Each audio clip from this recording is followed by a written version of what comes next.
और उसी हिसाब से आपको स्टडी प्लान या फिर इंटरव्यू से रिलेटेड उन टर्म्स को आप भूल चुके, एनालाइज करना है और आइडेंटिफाई करने हैं इंपॉर्टेंट वो है नेशनल और इंटरनेशनल स्किल डेवलप करनी है, और साथ ही साथ आप एग्जाम के पैटर्न को अच्छे से समझ सके।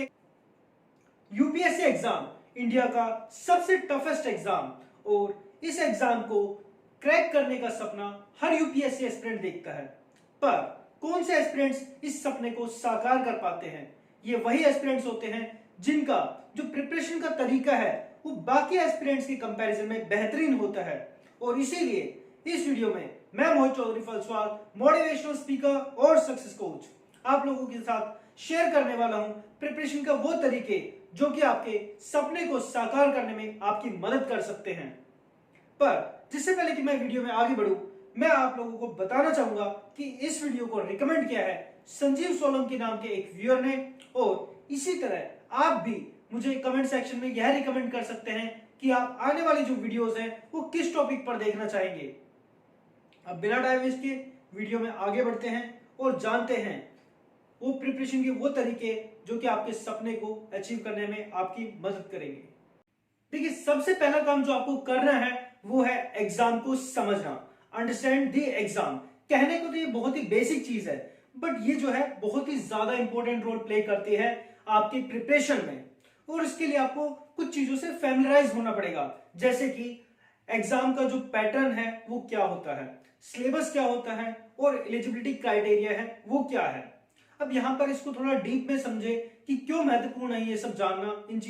चीजों से फैमिलराइज होना, तो मैं आपको बताना चाहूंगा एग्जाम के पैटर्न से जब आप फैमिलराइज हो जाते हैं तो आपको ये मालूम होता है कि कौन से सब्जेक्ट से कितने मार्क्स के टोटल क्वेश्चंस आने वाले हैं, और उसी हिसाब से आप प्रायोरिटाइज कर पाते हैं कि आपको कौन से सब्जेक्ट को ज्यादा इंपॉर्टेंस देनी है। अब बात करें सिलेबस की, तो सिलेबस में आपके लिए ये जानना जरूरी है कि कौन कौन से सब्जेक्ट के जो है क्वेश्चन आपसे पूछे जा सकते हैं और कौन कौन से सब्जेक्ट जो है ऑप्शनल है, और इन सब्जेक्ट्स के अलावा बाहरी कौन सी इंफॉर्मेशन के बारे में आपसे क्वेश्चन किया जा सकता है।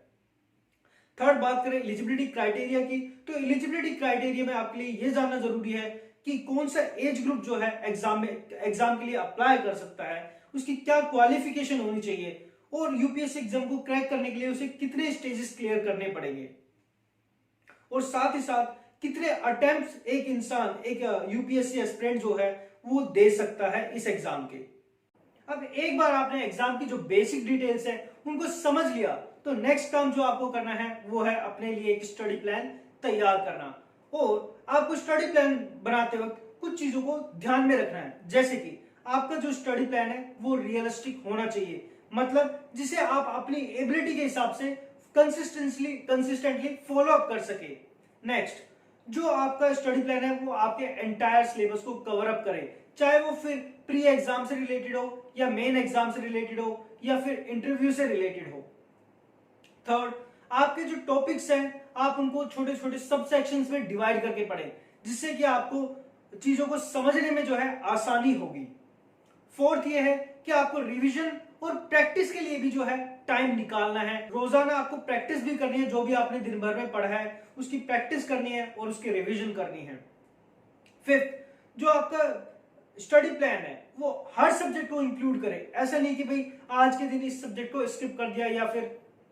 इस हफ्ते आपने पर्टिकुलर सब्जेक्ट को स्किप कर दिया। ऐसा इसलिए क्योंकि हर सब्जेक्ट की कुछ टर्म्स होती हैं जो आपको आपके लिए याद रखना जरूरी है, तो लंबे समय बाद आप दोबारा से पढ़ेंगे तो कहीं ना कहीं उन टर्म्स को आप भूल चुके होंगे, तो इसलिए मेरा मानना है कि आप उसे कंसिस्टेंटली रोजाना हर सब्जेक्ट को इंक्लूड करें अपने स्टडी प्लान में।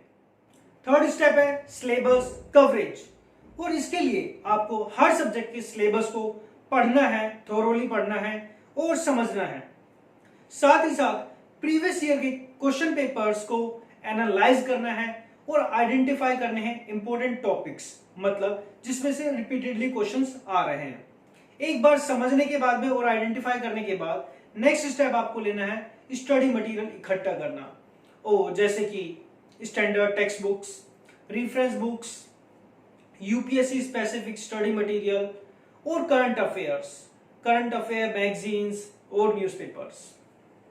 करंट अफेयर्स में सबसे ज्यादा जिस चीज पे आपको ध्यान देना है वो है नेशनल और इंटरनेशनल इश्यूज, गवर्नमेंट पॉलिसीज और उनकी implications. Next, history, geography, economy और पॉलिटी जैसे सब्जेक्ट्स के बेसिक कंसेप्ट्स की स्ट्रॉन्ग फाउंडेशन डेवलप करने के लिए आपको क्लास 6 से लेकर क्लास 12 तक की एनसीईआरटी बुक्स को पढ़ना है। यूपीएससी के मेन एग्जामिनेशन के लिए आपको आंसर राइटिंग प्रैक्टिस करनी है और इसके लिए आपको प्रिसाइज, स्ट्रक्चर्ड और वेल आर्टिकुलेटेड आंसर्स लिखने की स्किल डेवलप करनी है और साथ ही साथ 3 चीजों का खास ध्यान रखना है। फर्स्ट,